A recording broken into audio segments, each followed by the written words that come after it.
Hi all. അപ്പോൾ നമ്മൾ മെനിയാന്നിട്ട് വീഡിയോയിൽ കൃത്യമായിട്ടൊരു സപ്പോർട്ട് പറഞ്ഞിരുന്നു. അല്ലാതെ ആദ്യത്തെ 5 മിനിറ്റ് കഴിഞ്ഞ് ഇന്നലെ ബ്രേക്ക് ചെയ്ത ഉടനെ തന്നെ നമ്മളൊരു പുട്ട് സൈഡിലേക്ക് ട്രേഡ് എടുത്തിരുന്നു. അത്യാവശ്യം നല്ല പ്രോഫിറ്റിൽ ഇറങ്ങിയത് എല്ലാവരും.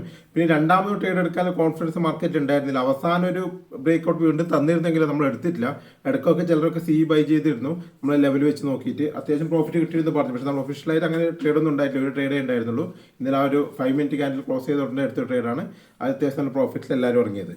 പിന്നെ നാളത്തെ ലെവലുകൾ പറയുകയാണെങ്കിൽ മോളിക്കുള്ള റെസിസ്റ്റൻസ് ആദ്യം നമുക്ക് നോക്കാം. 24,750 റെസിസ്റ്റൻസ് ഉണ്ട്, 24,850 റെസിസ്റ്റൻസ് ഉണ്ട്, 24,950 റെസിസ്റ്റൻസ് ഉണ്ട്. പക്ഷേ 24,800 ചെറിയൊരു റെസിസ്റ്റൻസ് വാദിക്കുന്നുണ്ട്. അതിനൊരു കൺസോൾട്ടേഷൻ വരാൻ സാധ്യതയുണ്ട് 800. പിന്നെ 24,850 അത്യാവശ്യം നല്ല റെസിസ്റ്റൻസ് ആയിട്ട് കാണുന്നത്. പിന്നെ താഴത്തേക്ക് നോക്കുകയാണെങ്കിൽ 24 സപ്പോർട്ടായിട്ട് നോക്കുകയാണെങ്കിൽ 24,670 ഒരു സപ്പോർട്ടാണ്. 24,670 മുതൽ 650 വരെ. പിന്നെ 24,600 ഒരു നല്ലൊരു സപ്പോർട്ടായിട്ട് കാണുന്നത്. 24,600 ആ റേഞ്ച് 600 മുതൽ 550 വരെ, 550 മുതൽ 600 വരെ നല്ലൊരു സപ്പോർട്ടായിട്ട് കാണുന്നുണ്ട്. പിന്നെ 24,500 ഒരു സപ്പോർട്ടാണ്. പിന്നെ 24,475 24,475 ഒരു സപ്പോർട്ടാണ്. അപ്പോൾ നല്ല താഴെയുള്ള സപ്പോർട്ടാണ്. അവിടെ വരെയാണ് സപ്പോർട്ടുകൾ പ്രധാനമായിട്ട് കാണുന്നത്. മാർക്കറ്റ് ഇപ്പോൾ ഓപ്പൺ ചെയ്ത പോലത്തെ സൈഡ് വേസ് ഓപ്പണിംഗ് ആണെങ്കിൽ ഏതായാലും 24,670 ബ്രേക്ക് ചെയ്ത് താഴേക്ക് വന്നാൽ ഒരു ട്രേഡ് പുട്ട് സൈഡിലേക്ക് എടുക്കാം. അല്ല മുകളിലേക്ക് ബ്രേക്ക് ചെയ്ത് പോവുകയാണെങ്കിൽ അത്യാവശ്യം 750 ബ്രേക്ക് ചെയ്ത് പെട്ടെന്ന് തന്നെ പ്രോഫിറ്റ് ബുക്ക് ചെയ്യുന്ന നല്ല സൈഡിലേക്ക് ട്രേഡ് എടുക്കാം.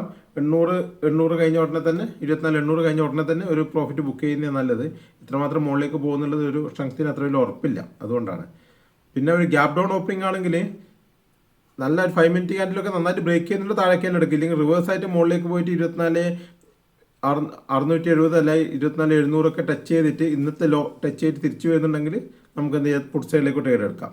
ഓക്കെ, അഥവാ വലിയൊരു ഗ്യാപ്പ് അപ്പ് ഓപ്പണിംഗ് ആണ്, ചെറിയൊരു ഗ്യാപ്പ് അപ്പ് ഓപ്പണിംഗ് ഒക്കെ ആണെങ്കിൽ 24,850 ടച്ച് ചെയ്ത് താഴേക്ക് വരുന്ന സമയത്ത് പുട്ട് സൈഡിലേക്ക് ട്രേഡ് എടുക്കാം നമുക്ക്. ഇങ്ങനെയൊക്കെ ഞാൻ നാളെ പ്ലാൻ ചെയ്ത് വെച്ചിരിക്കുന്നത്. അപ്പോൾ എന്തെങ്കിലും ഉണ്ടെങ്കിൽ ഞാൻ അപ്ഡേഷൻ നാളെ നമ്മൾ ഗ്രൂപ്പിലിടാം. അതാണ് ഇപ്പോൾ ഗ്രൂപ്പിൽ സാധാരണ ഇതിൽ ഇടയില്ല, കാരണം വെച്ചെങ്കിൽ അങ്ങനെ വലിയ അപ്ഡേഷൻ ഒന്നും വേണ്ടി വരില്ല. സാധാരണ ഈ പറഞ്ഞ ലെവൽ വെച്ചിട്ട് തന്നെ ട്രേഡ് ചെയ്യാൻ പറ്റാറുണ്ട്. അല്ലാത്ത എന്തെങ്കിലും ലെവലുകൾ വരുന്നുണ്ടെങ്കിൽ ഞാൻ തീർച്ചയായും ഗ്രൂപ്പിലിടാം കേട്ടോ, നാളത്തെ ഓപ്പണിംഗ് കൂടി നോക്കിയിട്ട്. അപ്പോൾ ഓക്കെ, അപ്പോൾ നാളെ ഗ്രൂപ്പിൽ കാണാം.